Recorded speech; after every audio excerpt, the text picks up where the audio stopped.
Isang napakagandang araw na naman ang bumungad sa amin dito sa bansang pantropiko. Last day nga pala namin dito sa Moalboal, Cebu at nagre-ready na, uuwi na kami mamayang gabi, bibiyahin na naman. Maaga nga pala kaming namalengke ni Mister, pupunta kami sa fish market at bibili kami ng isda.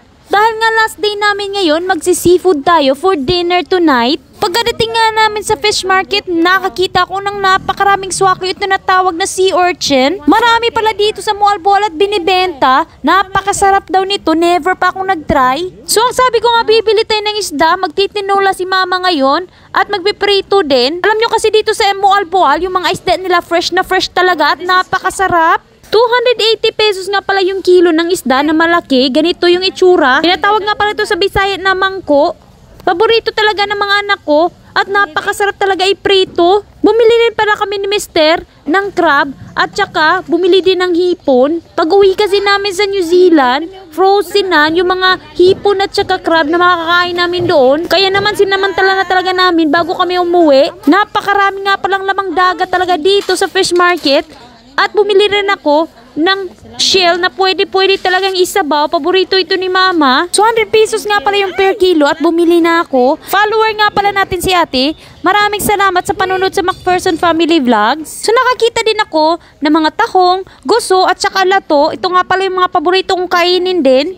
Pagkatapos nga pala naming mamalengke, duman kami dito sa may bakery. Bumili ako ng mga tinapay at bibigay ko sa mga construction worker na gumagawa ng daanan malapit sa amin. So kahit umuulan at umiinit, tuloy-tuloy pa rin ang paggawa nila at pagtatrabaho ng mga construction worker. Kaya naman salute talaga sa lahat ng mga nagtatrabaho sa mga daanan. At napakabait talaga, tuwing tumadaan talaga kami, smile talaga at binabati kami. Ito talagang gusto ko pag nasa probinsya, lahat ng mga tao is mababait talaga. Pagkatapos nga pala, mamigay namin ng snacks. Nag-ready naman at nag-impake. Alam niyo naman, mamayang gabi na yung alis namin. Bibiyahe na naman from Moalboal to Cebu, Mactan. So diretso na nga kami sa airport. 4 hours nga pala yung travel. Mapupuyat na naman yung mga bata at hindi kami makakatulog. 1:45 AM nga pala yung alis namin from Cebu to Manila. Nagkamali nga pala ako sa pag-book ng ticket. Akala ko kasi 1:45 PM, AM pala yun at walang choice at ito na lang yung gagamitin namin. Hindi na kami mag-change, magbabayad na naman kami. What is this? I don't know. Pomelo. You love that one, pomelo? You tell them. Pomelo.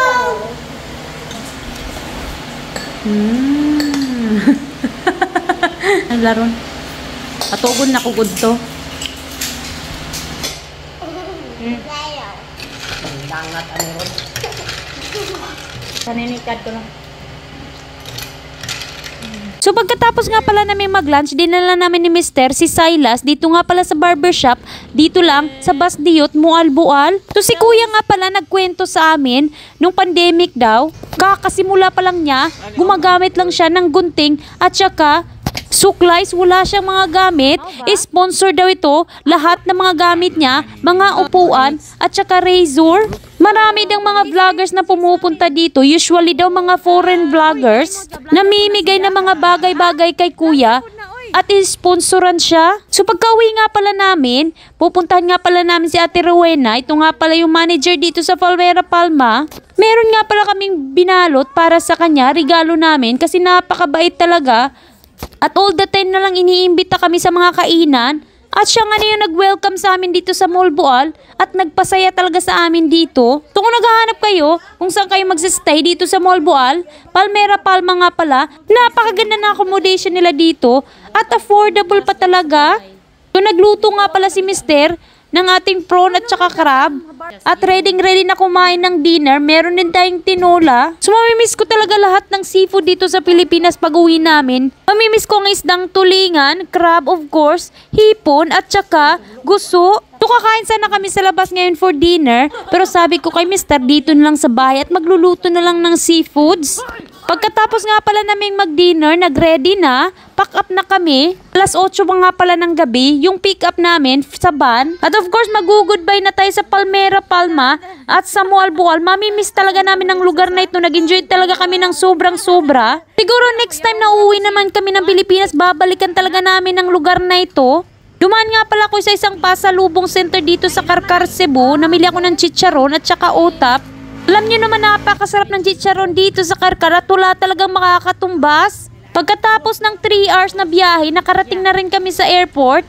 Napagod talaga yung mga bata at nakatulog pa si Silas, ayaw pang gumising. Alas 11 na kasi ng gabi at alam niyo naman yung mga bata pag pagod. Nag-check-in nga pala kami pagkatapos. So nag-excess nga pala ng 3 kilos yung hand carry ni Mister. Instead na 7 kilos, 10 kilos nga pala. Kaya naman nagbayad siya ng 1,400 lang naman. Excess na 3 kilos sa AirAsia. So sa Cebu Pacific talaga walang ganto. Walang nangyari sa aming aberyang ganto. So last na naming lipad dito sa AirAsia. Next Cebu Pacific na or Philippine Airlines. Pagkasapit ng 1:30, nag-boarding na nga kami. At after 1 hour na flight, nakarating na rin kami sa Manila. Nag-grab nga pala kami dito lang naman sa airport.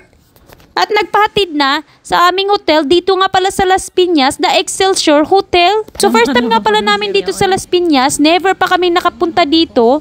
At dahil nga madaling araw na kami nakarating, walang traffic. At kapag early check-in pala, magbabayad ka ng full. Kahit hindi ka nakatulog ng isang gabi, magbabayad ka pa rin. So napakalaki nga pala ng room namin. Si mama naman at yung pamangkin ko na sa kabila. So guys, thank you for watching this video. I hope nag-enjoy kayo at sa susunod na vlog. Bye!